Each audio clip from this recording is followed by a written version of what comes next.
शहर के पुराने हिस्से में एक रेलवे स्टेशन था जिसे लोग खामोश प्लेटफॉर्म के नाम से जानते थे। दिन में वह बिल्कुल सामान्य स्टेशन जैसा ही लगता था। भीड़, चाय की आवाज, अनाउंसमेंट और रेल की चीख। लेकिन रात के बाद वहां आवाज भी बोलने से डरती थी। प्लेटफॉर्म नंबर 9 सबसे ज्यादा बदनाम था। लोग कहते थे कि 12 बजे के बाद वहां घड़ी चलती तो है, लेकिन वक्त रुक जाता है। कबीर एक फ्रीलांस वीडियोग्राफर था। शहर की अंधेरी और उजड़ी हुई जगहों पर शूट करना उसका शौक था। रियल हॉरर, नो वीएफएक्स उसकी पसंदीदा लाइन थी। उसके यूट्यूब चैनल पर फॉलोअर्स ज्यादा नहीं थे, लेकिन जो थे वे असली चीज देखना चाहते थे। उस रात कबीर अपना कैमरा, ट्राइपॉड और एक छोटा सा माइक लेकर स्टेशन पहुंचा। बारिश रुक चुकी थी, लेकिन जमीन अभी भी गीली थी।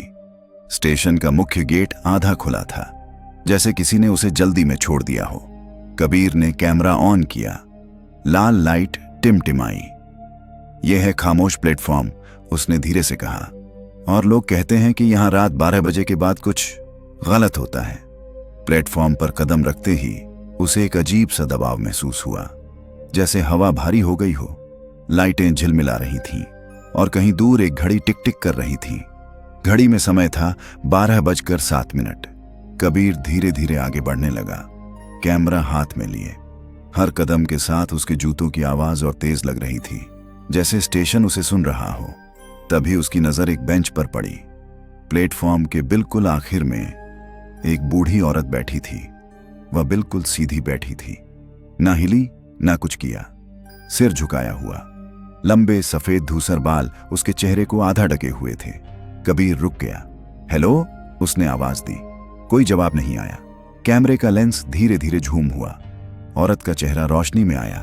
गहरी झुर्रियां, सूखा हुआ चेहरा और आंखें पूरी तरह खोखली। कबीर ने घबराई हुई हंसी हंसी। दादी, यहां अकेली? औरत ने धीरे धीरे सिर उठाया। उसकी आंखें कबीर पर टिक गईं। ट्रेन का इंतजार है, उसने भारी आवाज में कहा। कबीर ने घड़ी देखी। 12:12। इस वक्त कोई ट्रेन नहीं आती, कबीर बोला। औरत हल्की सी मुस्कुराई। इस वक्त वही आती है जिसे बुलाया जाता है। हवा तेज हो गई। लाइटें एक पल के लिए बंद हुईं और जब वापस आईं तो प्लेटफॉर्म पहले से कहीं ज्यादा लंबा लग रहा था। कबीर ने कैमरा और जोर से पकड़ लिया। दूर से कुछ आ रहा था, लेकिन कोई आवाज नहीं थी, न हॉर्न न कंपन, सिर्फ कोहरा और उसमें से उभरता हुआ एक काला साया। घड़ी ने 12:16 दिखाया। औरत खड़ी हो गई। उसके पैर जमीन को छू ही नहीं रहे थे, या शायद कबीर को ऐसा लगा। मत देखो, उसने कबीर के कान के पास कहा। उसकी आवाज बिल्कुल ठंडी थी, लेकिन कबीर देख रहा था। एक काली ट्रेन बिना किसी हेडलाइट के, बिना किसी नंबर के प्लेटफॉर्म पर आ रही थी। ट्रेन रुकी, दरवाजा खुला। अंदर अंधेरा नहीं था, अंदर यादें थीं। कबीर का घर, उसका पुराना कमरा, उसकी मां की आवाज। मां? कबीर के हाथ कांप गए। औरत अब उसके बिल्कुल पास थी। जो इस ट्रेन में चढ़ता है, वह बोली, वह वहीं पहुंचता है जहां से वह भागा था। कबीर ने पीछे मुड़कर देखा। प्लेटफॉर्म गायब हो रहा था। घड़ी की टिक टिक तेज होती जा रही थी। कैमरा गिर गया, लेकिन रिकॉर्डिंग चलती रही। कबीर चिल्लाया, बंद करो, मुझे वापस जाना है। ट्रेन का दरवाजा बंद हुआ।